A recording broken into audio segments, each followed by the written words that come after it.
Well, howdy there. Welcome or welcome back. My name is Ari, and today we're going to be watching a video of me talking about the top 10 anticipated releases I had for 2022. Did they release? Did I read them? Did I actually like it? We're about to find out, so stay tuned.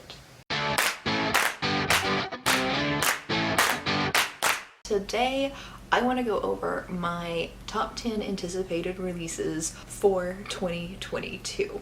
First up, there are 3 books that come out on February 15th that I'm looking forward to. I have the Obsidian Butterfly by Lanny Forbes. Alright, the Obsidian Butterfly by Lanny Forbes. I did read this. I think I gave it 3 stars. It was a just fine conclusion to this YA series. If you want to read YA, like standard typical YA tropes, with an Aztec setting, this series is for you. Next up on February 15th is Moon Witch Spider King by Marlon James. This is book 2 in his Black Leopard Red Wolf series, and I loved the first book of this series. It was insane. Alright, next up, Moon Witch Spider King by Marlon James. This was the second book in the Black Leopard Red Wolf trilogy. I'm sure it is called something else, but I can't remember it off the top of my head. I really liked this. It was a very interesting way to tell the story because it's from a different perspective character than we had in Black Leopard Red Wolf. And it starts before, and they overlap a little bit. So you get like, at some point in the story, you get like the same story from 2 different perspectives. Very cool. I am very excited to see where the 3rd book in this series goes whenever it comes out. Highly recommend, but it's got a lot of content warnings. Next up, again on February 15th, is a big release, and that is House of Sky and Breath by Sarah J. Maas. House of Sky and Breath by Sarah J. Maas. Of course I read this along with everybody else in the universe. Just like everybody else, I didn't think it was as good as the first Crescent City novel, but I still enjoyed it. I still read it. I'm still excited for the other books. But yeah, if you're mass trash, you've already read this. If you're not mass trash, you're probably never gonna read this. Next up after that, another book in a series, which is The War of Two Queens by Jennifer L. Armentrout. Alright, The War of Two Queens by Jennifer L. Armentrout. I give this one 5 stars. I love this series. It's another trashy romance series that I live and die for. Like, give me trashy romances, fantasies, trashy fantasy romances with a bunch of fairy porn any day of the week.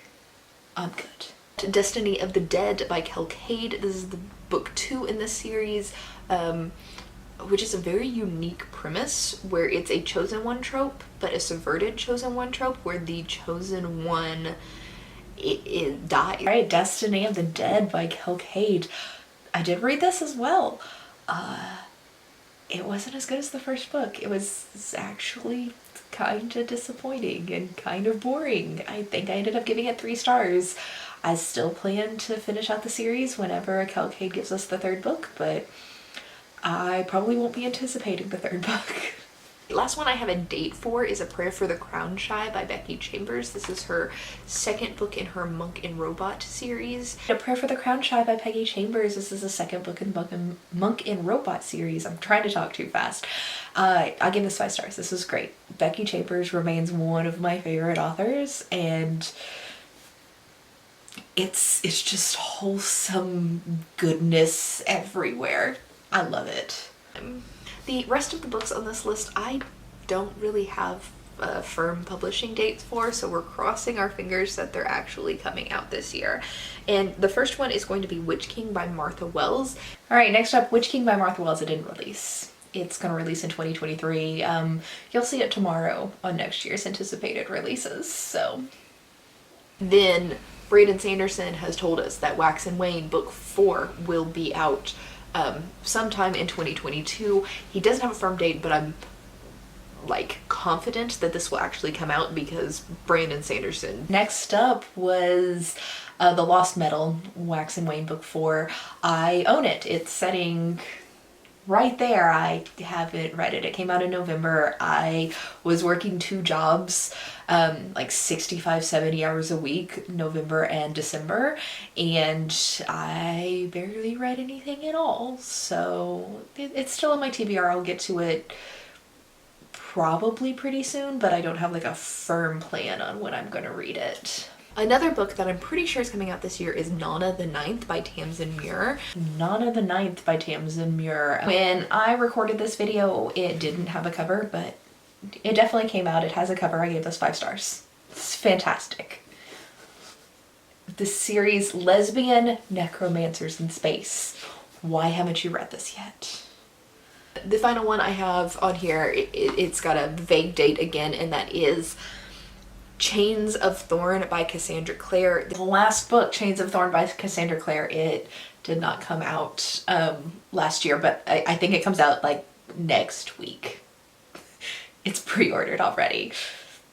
I'll be reading it. It's on my TBR for this month. Did I put it on next year's predictions? You betcha. Alright, those are my top 10 anticipated releases from last year. I read 7 out of 10. 2 of them didn't release, and I only didn't read 1. So I think that was pretty good. Like, out of everything on that list, other than what didn't release, I only didn't read 1. And I own it, I just didn't read it. I think I did pretty good. Anyway, I will see you tomorrow for my 2023 anticipated releases, and we'll see what we can do from there. Bye.